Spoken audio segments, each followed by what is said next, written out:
నేటిదిన వాక్య ధ్యానం కొరకు నిర్గమాకాండము 15వ అధ్యాయము 3వ వచనంలో రాయబడిన వాక్యాన్ని చదువుకుందాం. యెహోవా యుద్ధ శూరుడు.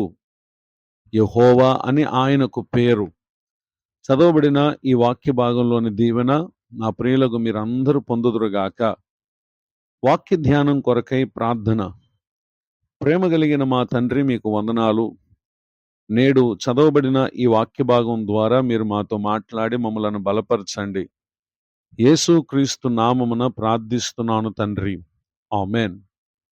చదవబడిన ఈ వాక్య భాగంలో మోషే, ఇశ్రాయేలీలు యెహోవాను గూర్చి వారు కీర్తన పాడినటువంటి సందర్భంలో పలు విషయాలను గూర్చి దేవుని పట్ల వారు తమ కృతజ్ఞతను కనపరుస్తూ పలికినటువంటి మాటల్లో నేడు మనం చదివినటువంటి ఈ వాక్య భాగం తెలియజేస్తా ఉంది. దేవుడు తన ప్రజల విషయంలో ఆయన యుద్ధ శూరుడు అని. ఏ కారణాన్ని బట్టి వారు ఈ విధముగా ఆయనను గూర్చి కీర్తన పాడారు అని గనుక మనం పరిశీలన చేస్తే, నిర్గమాకాండం 14వ అధ్యాయము 1వ వచనం మొదలుకొని రాయబడినటువంటి వాక్య భాగాల్లో ఇశ్రాయేలీలు ఐగుప్తు దేశాన్ని విడిచిపెట్టి వారు సముద్రము నొద్దకు వచ్చారు. ఎర్ర సముద్రం వారికి ఎదురుగా ఉంది. అయితే ఐగుప్తు దేశాన్ని విడిచి వచ్చినటువంటి వీరిని బట్టి ఫరో హృదయము కఠినపరచబడగా అతడు వారిని తరుముతూ ఉన్నటువంటి విషయాలను మనం అక్కడ చూస్తాం.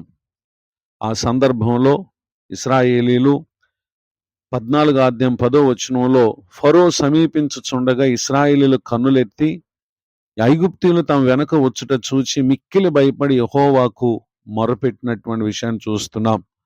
మొరపెట్టుట మాత్రమే కాక మోషేతో వారందరూ ఐగుప్తుల్లో సమాధులు లేవని, ఈ అరణ్యములో చచ్చుటకు మమ్మను రప్పించితివా, మమ్మను ఐగుప్తులో నుండి బయటకు రప్పించి మమ్మల్ని ఇట్లు చేయనేలా, మా జోలికి రావద్దు, ఐగుప్తీయులకు దాసులు మగుదమని ఐగుప్తులో మేము నీతో చెప్పిన మాట ఇదే గదా, మేము ఈ అరణ్యమందు చచ్చుట కంటే ఐగుప్తీయులకు దాసుల మగుటయే మేలని వారు చెప్పారు. ఆ సందర్భంలో మోషే వారితో చెప్పినటువంటి మాటలు ఏంటంటే, భయపడుకుడి, యెహోవా మీకు నేడు కలుగు చేయ రక్షణను మీరు ఊరక నిలుచుండి చూడుడి. మీరు నేడు చూచిన ఐగుప్తులను ఇక మీదట మరి అన్నడను చూడరు. 14వ వచనంలో యెహోవా మీ పక్షమున యుద్ధము చేయను, మీరు ఊరకై ఉండవలనని ప్రజలతో చెప్పుటని ఇక్కడ మనం గమనించగలం.